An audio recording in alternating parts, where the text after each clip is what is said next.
Dr. Elena Vasquez had been on the space station for almost 2 years now. The station was called Harmony's Reach, and it floated in the darkness between stars like a city made of metal and light. Thousands of alien species lived and worked there. They came to trade, to talk, and sometimes just to see creatures they had never seen before. Humans were still new to the galaxy. They had only made contact with alien life 20 years ago, and most species did not know what to think of them. Humans were strange. They were soft and slow compared to many aliens. They had no claws, no scales, no venom, but they also did not die easily. They could run for hours without stopping. They could survive injuries that would kill other species. And they had a look in their eyes that made some aliens uncomfortable, though they could not say why. Elena worked as a doctor on the station. She helped anyone who needed medical care, no matter what species they were. Some aliens thought this was strange. Why would a human spend her time healing creatures that were not human? Elena never understood the question. People were people, she thought.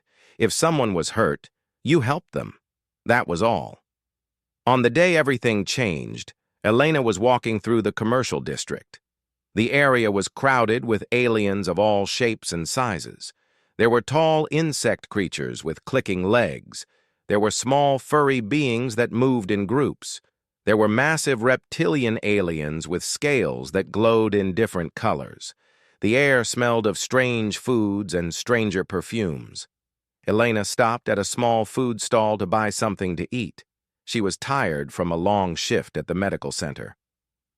A young alien child bumped into her leg and ran away laughing. Elena smiled. Children were the same everywhere, she thought. Then the world exploded. The sound came first, a deep boom that Elena felt in her chest. Then came the heat and the light. She was thrown backward and hit the ground hard. Her ears were ringing. Smoke filled the air. People were screaming in languages she did not understand. Elena pushed herself up. Her training took over. She was a doctor. She needed to help. The commercial district was destroyed. Stalls were on fire. Bodies lay on the ground. Some were moving. Some were not. Elena saw aliens running in panic. She saw security forces pushing through the crowd. She heard announcements in a dozen languages telling everyone to stay calm. Then she heard something else, a small sound, almost lost in the chaos.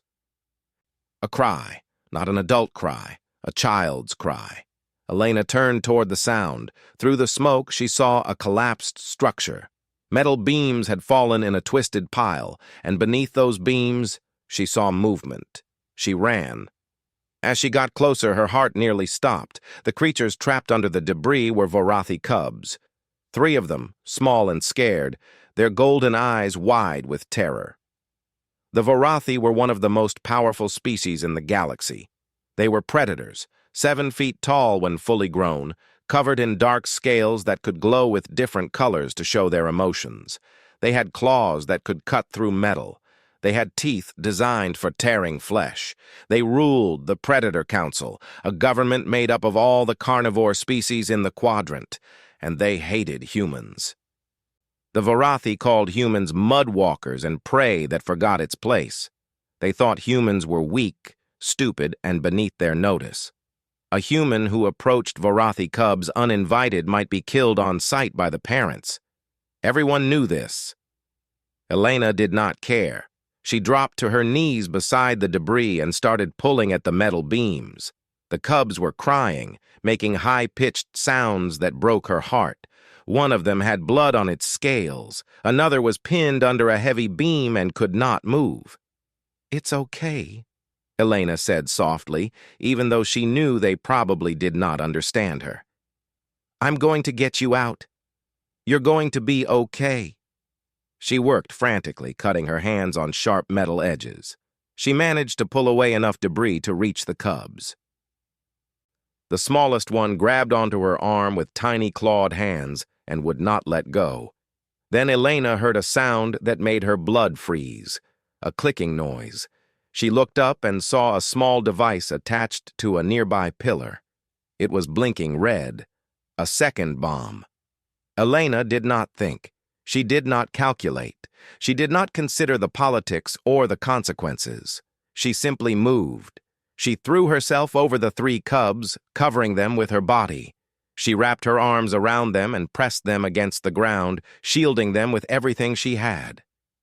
"I've got you," she whispered. "I've got you." The bomb exploded. Elena felt the shrapnel hit her back like 100 burning needles. She felt metal tear through her shoulder, her leg, her spine. The pain was beyond anything she had ever experienced. It was white-hot and endless. But she did not move. She kept her body over the cubs, kept her arms wrapped around them, kept whispering those words even as her vision began to darken. "I've got you. I've got you." The smallest cub was looking up at her with those golden eyes. Elena could see her own blood dripping onto its scales. The cub's mouth was open in shock. Its tiny hands were still gripping her uniform. Elena tried to smile. She wanted the last thing the cub saw to be something kind. Then the darkness took her. She did not feel herself collapse. She did not feel the emergency teams arrive. She did not feel herself being lifted onto a medical stretcher while the Varathi cubs screamed and refused to let go of her hands. She did not see the crowd that had gathered. Aliens of a dozen species staring in disbelief at the human woman who had just sacrificed herself for predator children. She did not hear the questions being asked. Why did she do it? What was she thinking? Did she not know those were Varathi cubs? Did she not know she would be killed for touching them? Elena knew none of this. She was floating in darkness, somewhere between life and death, her body broken but her conscience clear. She had seen children in danger. She had protected them. That was all that mattered. Somewhere far away in a tower of black stone, a communication device lit up. A message was delivered. High Predator Keth Varan, one of the 5 rulers of the Predator Council, learned that his 3 cubs had nearly died in a terrorist attack. He also learned that they had been saved by a human. The most powerful predator in the quadrant stood in silence for a long moment. His scales flickered through colors that none of his servants had ever seen before. Then he gave an order. "Bring her to me, alive!" The servants hurried to obey. They did not understand what was happening. They did not know why their master's voice sounded so strange. But they knew better than to ask questions.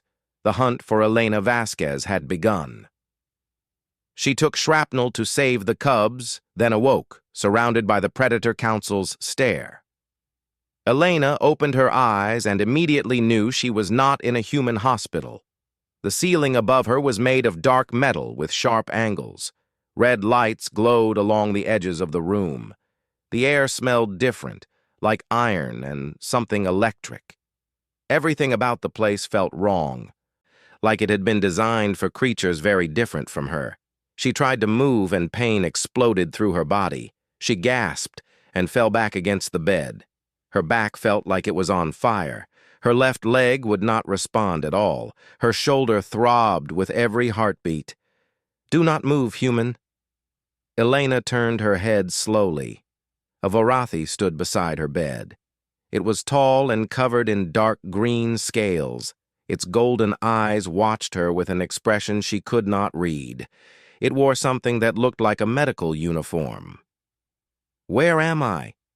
Elena's voice came out as a rough whisper.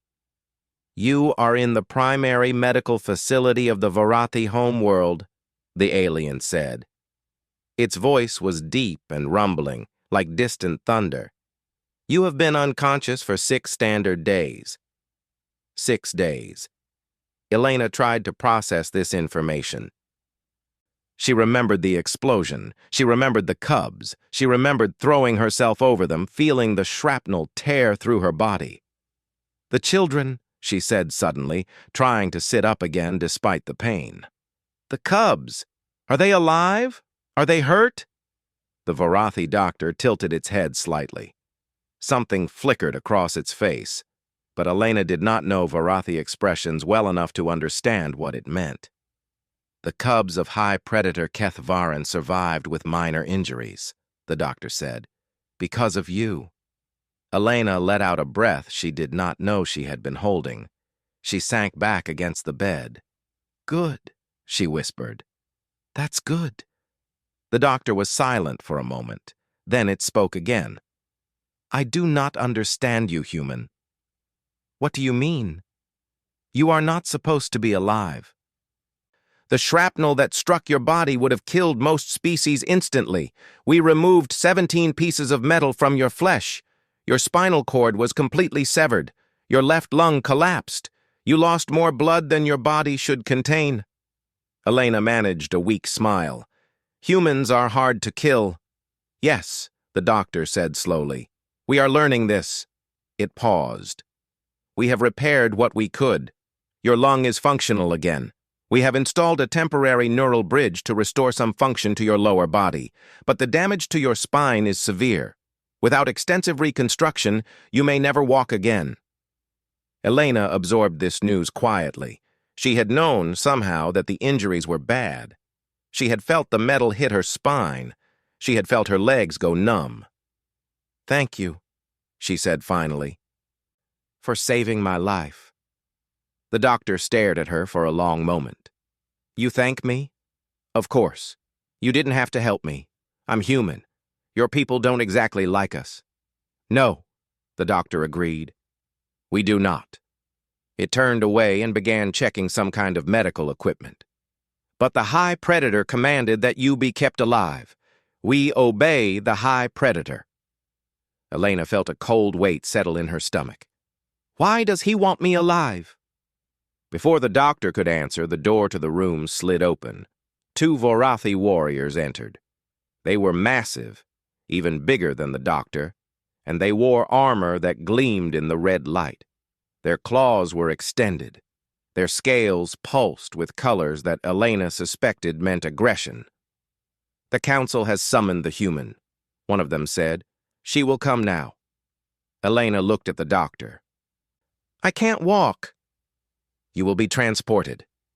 The warrior gestured, and a third Varathi entered, pushing a hover chair. It floated a few inches off the ground, designed to carry injured patients. The doctor helped Elena into the chair. Every movement sent waves of pain through her body. She gritted her teeth and did not cry out. Something told her that showing weakness in front of these creatures would be a mistake. What is the council? Elena asked as the warriors led her out of the medical room. Why do they want to see me? Neither warrior answered. They walked in silence through corridors of black stone and metal. The architecture was beautiful in a harsh way, all sharp edges and dramatic angles. Everything was designed to intimidate, to show power and dominance. They passed other Varathi in the corridors. Every single one stopped to stare at Elena. Their scales flickered with colors. Some of them made low growling sounds. Elena kept her eyes forward and tried to control her fear. Finally, they reached a massive door. It was at least 20 feet tall, carved with images of hunting scenes and battles. The warriors pressed their claws against a panel, and the door slowly swung open. Elena's breath caught in her throat. The room beyond was enormous. It was shaped like an amphitheater, with rows of seats rising up on all sides. The ceiling was so high that it disappeared into darkness. Torches of some kind of blue fire lined the walls, casting everything in cold light.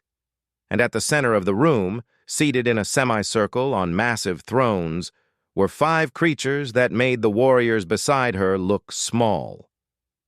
The Predator Council. Elena recognized them from her studies.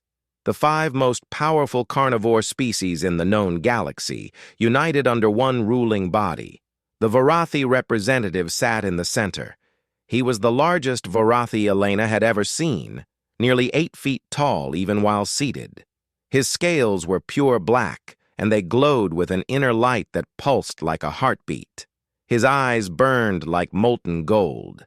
To his left sat an insectoid creature with a segmented body and too many legs, the Skethra Queen. Her compound eyes reflected Elena's image 1,000 times.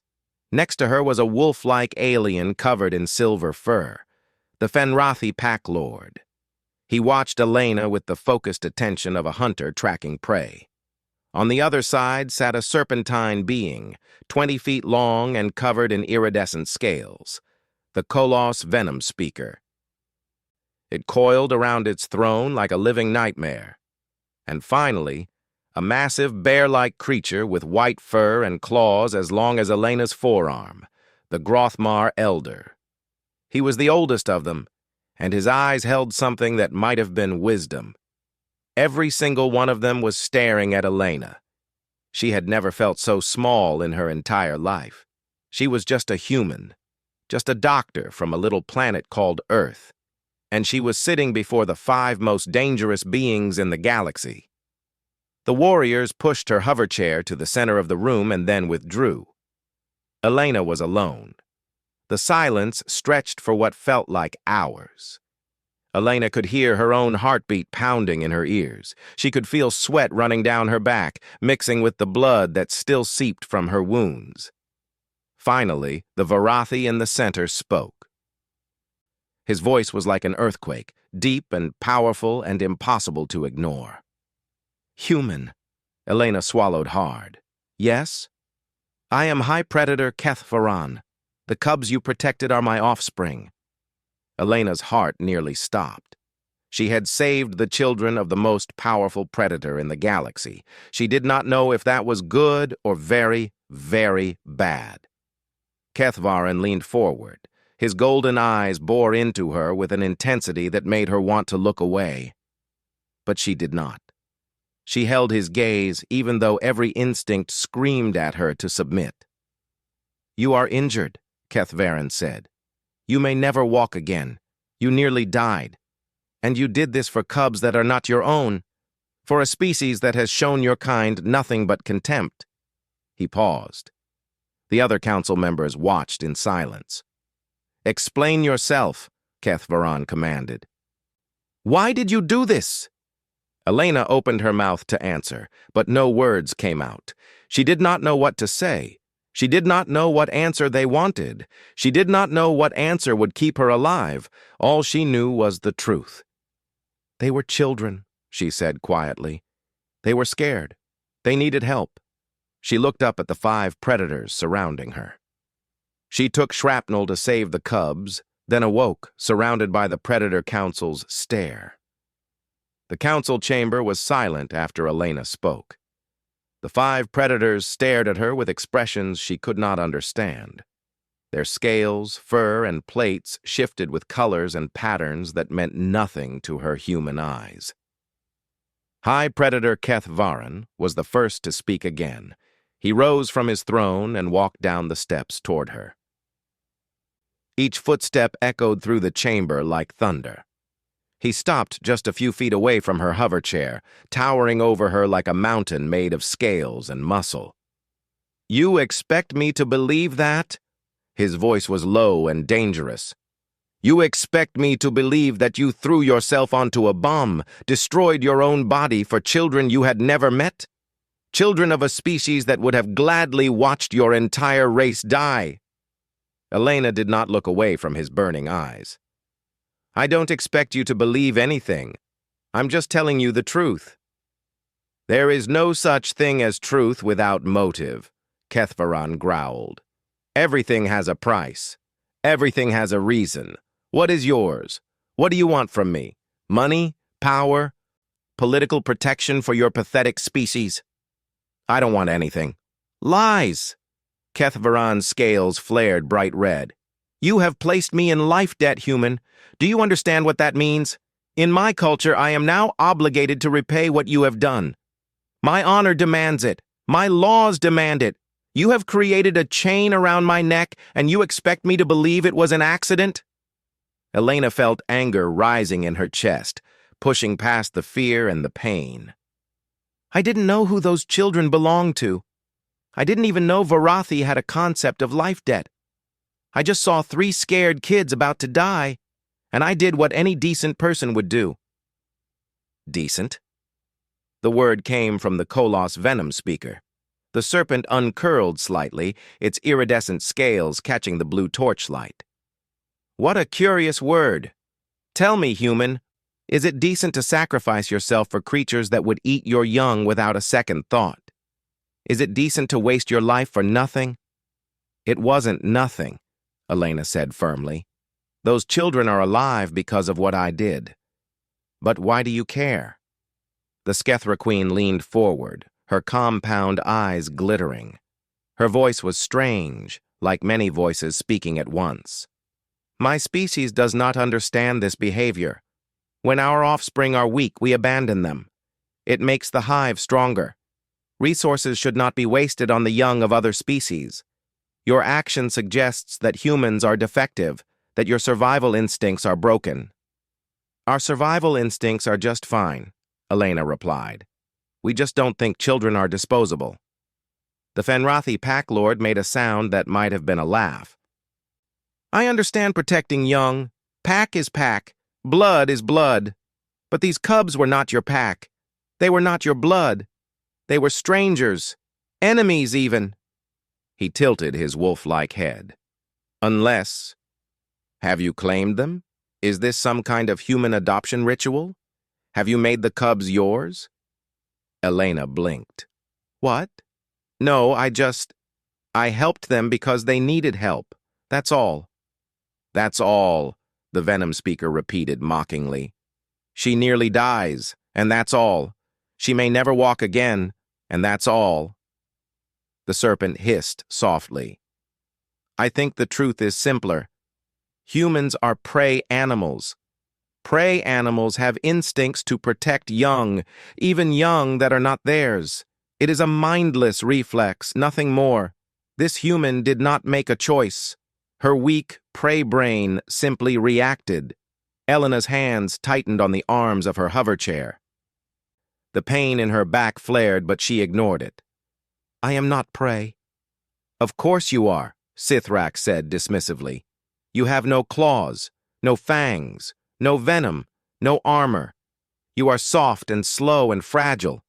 Your species stumbled into space by accident, and you survive only because real predators have not bothered to hunt you yet." "Enough." The word came from the Grothmar Elder. His voice was deep and calm, like a river flowing through ancient mountains. The other council members fell silent. The massive, bear-like creature looked at Elena with eyes that held centuries of experience. Unlike the others, he did not seem angry or confused or mocking. He simply seemed curious. "I have one question for you, human," Borath said slowly. "When you saw the bomb, when you knew it was about to explode, were you afraid?" Elena was quiet for a moment. The question was different from the others. It was not an accusation. It was not a demand. It was simply a question. "Yes," she said finally. "I was terrified." "And yet you stayed. You covered the cubs with your body. You did not run." "No." "Why?" Elena searched for the right words. Because being afraid doesn't mean you get to stop doing the right thing. Being scared doesn't give you permission to let children die." Borath nodded slowly. Something shifted in his expression, something that almost looked like respect. The chamber fell into another long silence. Elena could feel the weight of 5 predator gazes pressing down on her. Her wounds throbbed. Her head was spinning from exhaustion and blood loss. But she did not look away. She did not beg or apologize or try to explain herself further. She had told them the truth. Whatever they did with it was their choice. Then the doors of the chamber opened. Elena turned her head and saw a female Varathi enter.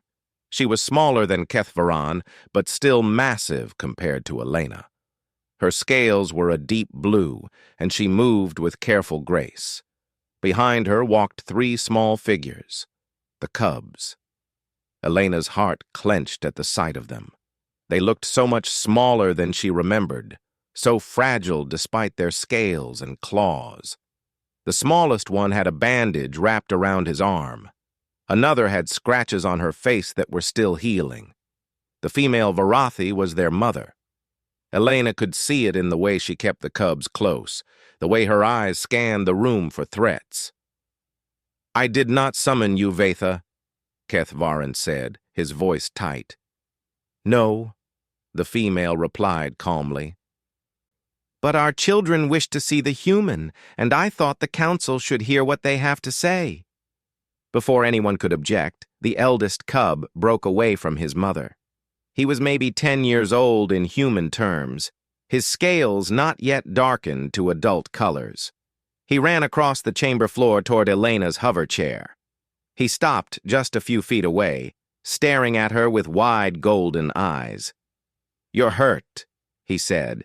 His voice was young and high, nothing like the thunderous tones of his father. "You're hurt because of us." "I'll be okay," Elena said gently. "What's your name?" "Kethan." The cub glanced back at his father, then looked at Elena again. "Why did you save us?" "Father says humans are weak. He says you don't matter, but you covered us. You bled on me. I felt your blood on my scales." Elena reached out slowly, carefully, and placed her hand on the cub's head. His scales were warm and smooth under her fingers. She felt him tremble slightly at the touch. "I saved you because you're children," she said simply. "Because you were scared and hurt and needed help. Because where I come from, that's what people do. They help each other. They protect each other, especially the little ones." "But we've never been nice to your people," Kethan whispered. "We've been mean, really mean." "I know," Elena smiled at him, "but that doesn't matter. You were just kids. You didn't do anything wrong. And even if you had, even if you were the meanest little Varathi in the whole galaxy, I still would have tried to save you." "Why?" Elena thought about the question. It was the same question the council had asked, but somehow it meant more coming from this child. "Because that's what humans do," she said finally. "We protect the small and the scared. We help the helpless. It doesn't matter if you're human or Varathi or anything else. If you need help, we try to help. That's just who we are." Kethan stared at her for a long moment. Then he turned to his father. The High Predator was watching the exchange with an expression Elena could not read. His scales flickered through colors she did not recognize. "Father," Kethan said, his young voice clear in the silent chamber. "Why did she do that? Why did she save us when we've never been kind to her people? When we've called them names and hurt them and treated them like they were nothing?" Kethvaran opened his mouth, then he closed it.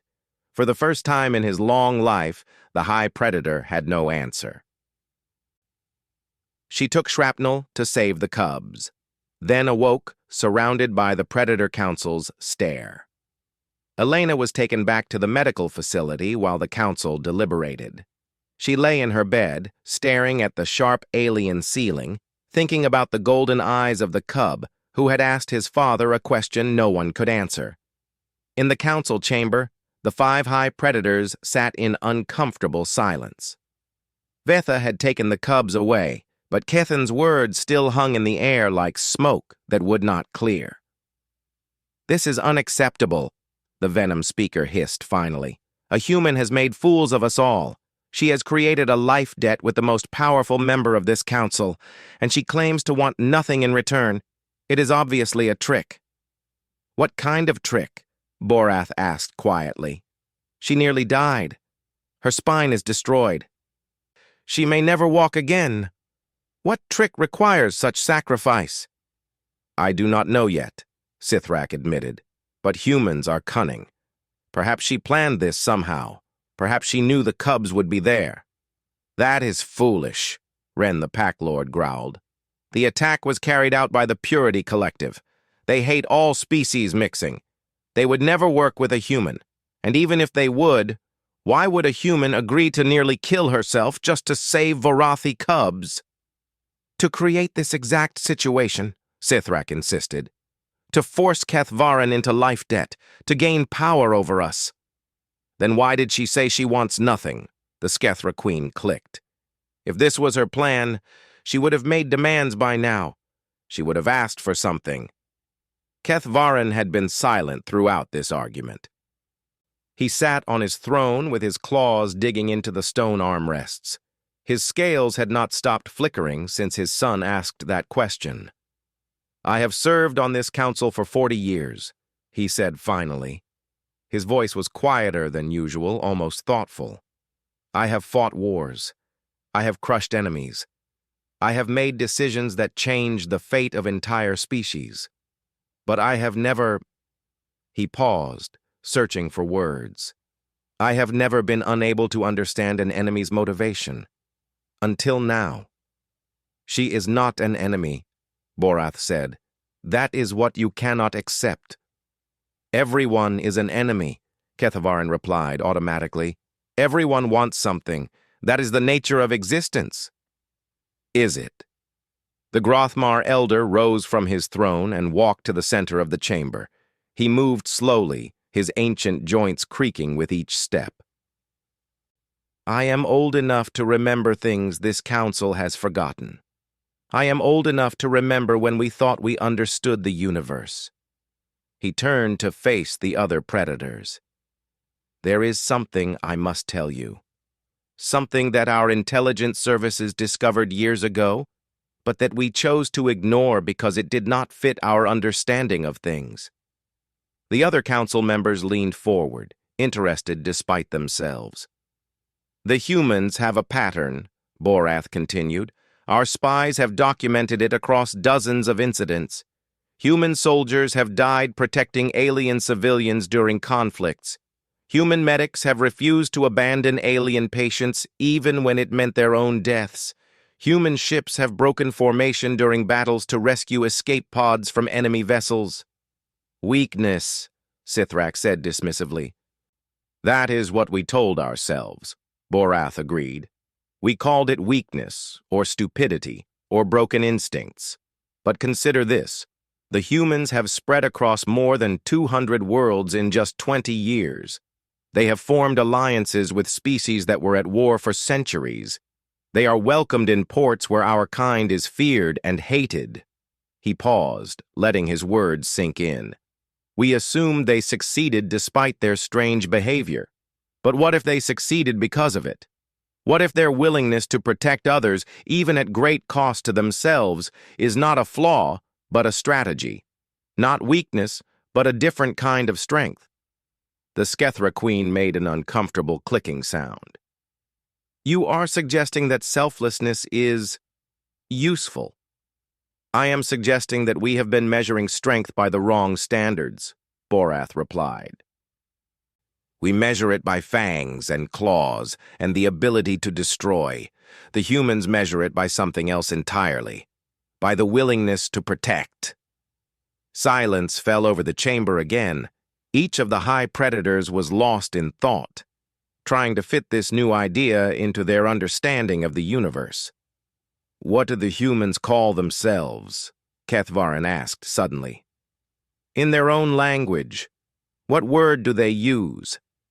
Borath considered the question.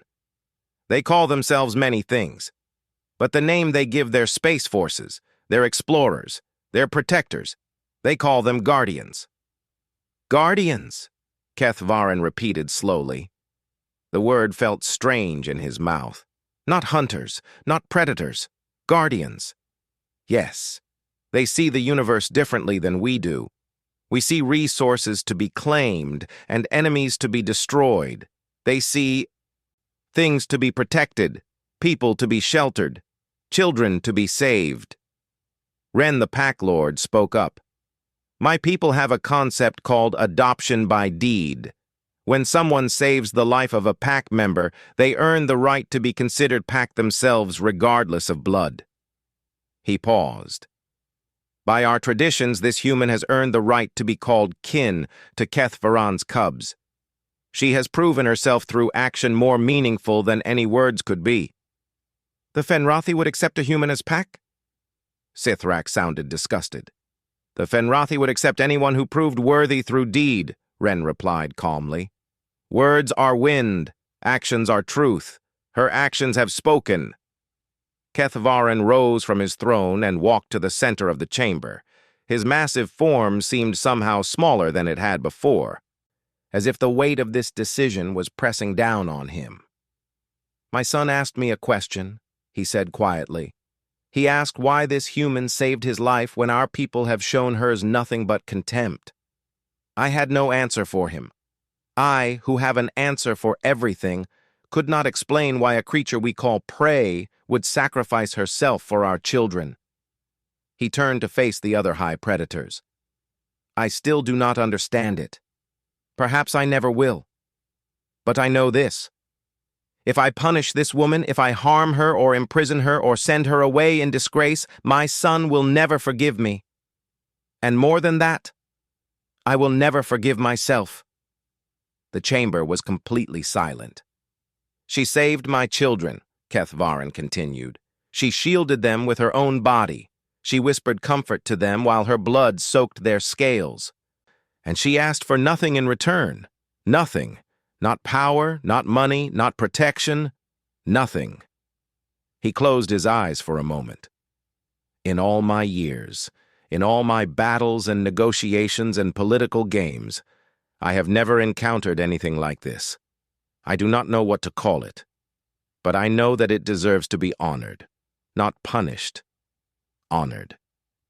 What are you proposing? The Skethra queen asked. Kethvarin opened his eyes.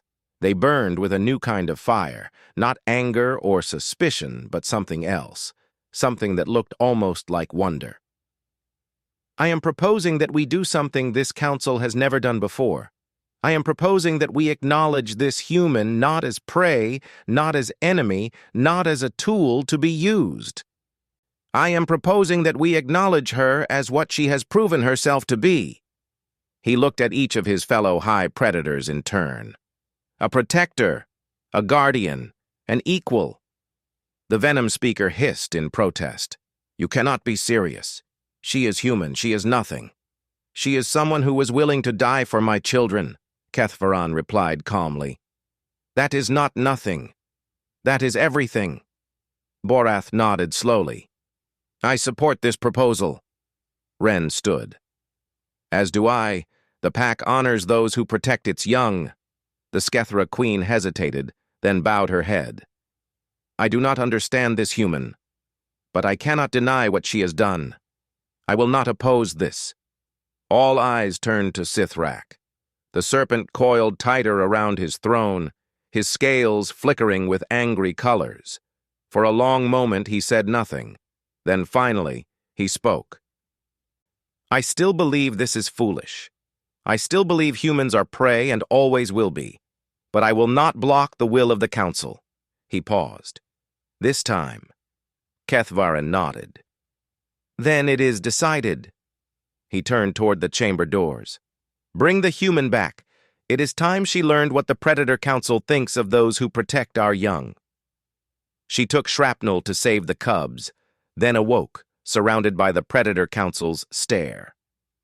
Elena was brought back to the council chamber the next day. She expected punishment. She expected death, maybe, or exile, or some kind of political imprisonment. What she did not expect was what she found. The chamber had been transformed. The blue torches burned brighter than before. Banners hung from the walls showing the symbols of all 5 predator species. And the seats that had been empty yesterday were now filled with thousands of aliens, representatives from across the Predator Council's territory. Elena's hover chair was guided to the center of the room. She looked up at the 5 high predators on their thrones. Their expressions were unreadable, but something had changed. The hostility she had felt yesterday was gone, replaced by something else she could not identify. What is this? She whispered to the guard pushing her chair. The guard did not answer, but Elena noticed something strange. The guard was not holding his weapon at ready anymore. He was standing at attention, almost like he was showing respect. High Predator Keth Varan rose from his throne. His scales glowed with colors Elena had never seen before. Deep purple and gold swirling together in patterns that seemed almost ceremonial. Yesterday this council questioned a human. Keth Varan's voice boomed across the chamber. We demanded to know why she had thrown herself onto a bomb to save children that were not hers. We accused her of tricks and manipulation.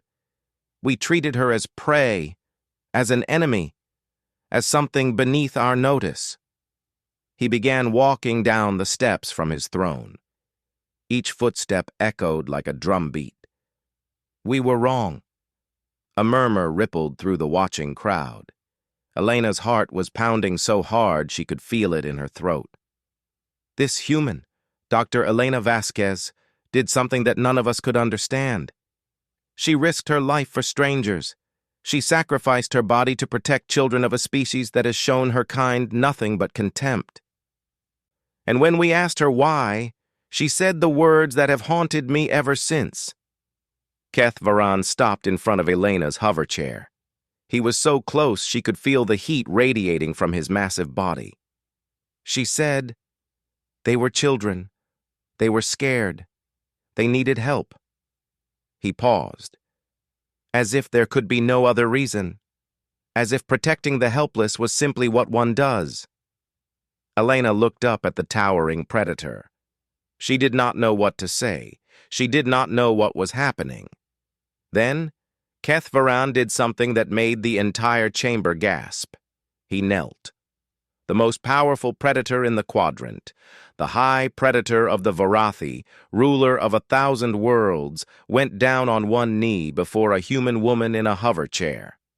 "In my culture," Keth Varan said, his voice thick with emotion, "there is an ancient tradition. It has not been used in 4,000 years. It is called Kethavor Amarath, the blood oath of the Varathi. It is given only to those who have proven themselves worthy through the ultimate sacrifice." He reached out and took Elena's hand in his massive clawed grip. His touch was surprisingly gentle. "Elena Vasquez, I name you shield-bearer of House Keth Varan.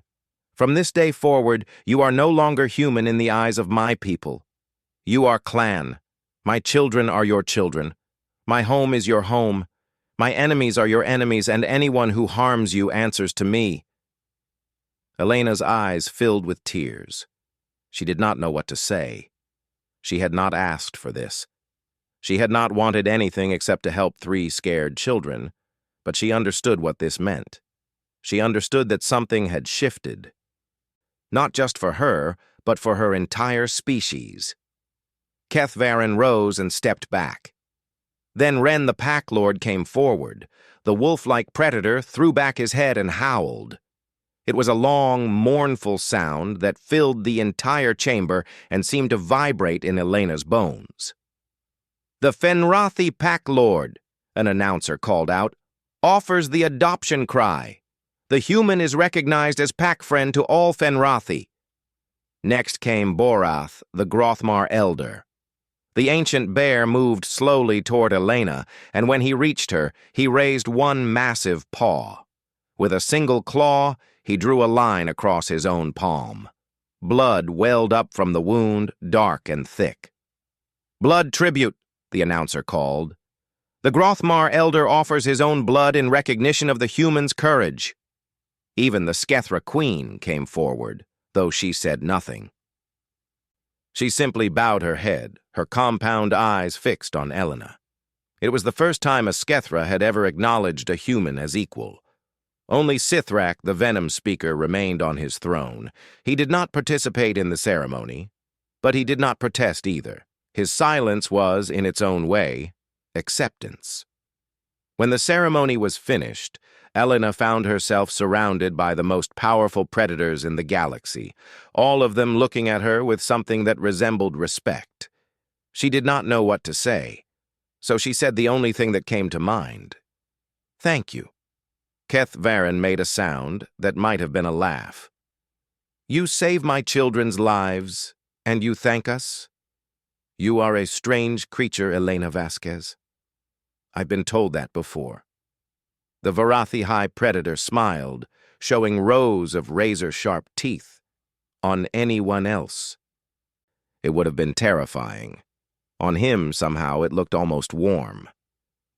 The Council offers you a place among us, he said. You will have the finest medical care. Your spine will be reconstructed. You will walk again. You will have a home on the Varathi homeworld. Wealth, protection, anything you desire. Elena was quiet for a moment. She looked around the chamber at the thousands of aliens watching her. She thought about everything that had happened, everything that had changed. Then she shook her head. Thank you, she said. Truly, but I can't accept. The chamber fell silent. Kethvaren's scales flickered with confusion. I don't understand. You would refuse the hospitality of the Predator Council? No, not refuse, Elena said carefully. I'm grateful for the medical care. I would love to be able to walk again. But I can't stay here. I have to go back to Harmony's Reach. Why? Kethvaren demanded. What could that station offer you that we cannot? Elena smiled softly. Because there might be other kids who need help, and I'd hate to miss it. The chamber was completely silent. Every alien in the room stared at this strange human woman who had just turned down power and wealth and protection to return to a dangerous space station where no one would know her name. Then, slowly, Kethvaren began to laugh. It was a deep, rumbling sound that shook the floor.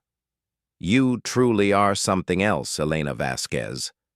Very well, we will heal you, and then we will return you to your station. But know this, you will never be alone again. Wherever you go, the protection of the Predator Council goes with you. 6 months later, Elena walked through the rebuilt commercial district of Harmony's Reach. Her legs still hurt sometimes, and she walked with a slight limp, but she walked. The Varathi doctors had done their work well. She wore the clan mark of House Kethvaren on her shoulder, a gift from young Kethan, who now sent her messages every week telling her about his studies and his friends and how much he missed her. She kept every message. The station felt different now, or maybe it was just that she was different.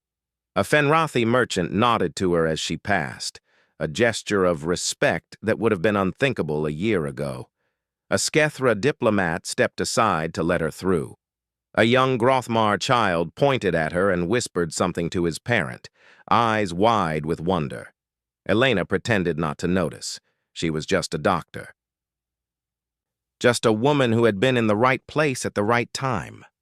Nothing special. She did not know that 2 Varathi warriors followed her everywhere she went, hidden in the shadows, watching over her on Kethvaren's orders. She did not know that she had become a legend, a story told across thousands of worlds. The human who saved the predator cubs. The woman who took shrapnel for strangers and asked for nothing in return. She did not know any of this. She just kept walking, kept working, kept helping anyone who needed it. Because that was what humans did. And somewhere, in the halls of power where the galaxy's future was decided, species that had dismissed humanity as weak and unimportant were starting to think again.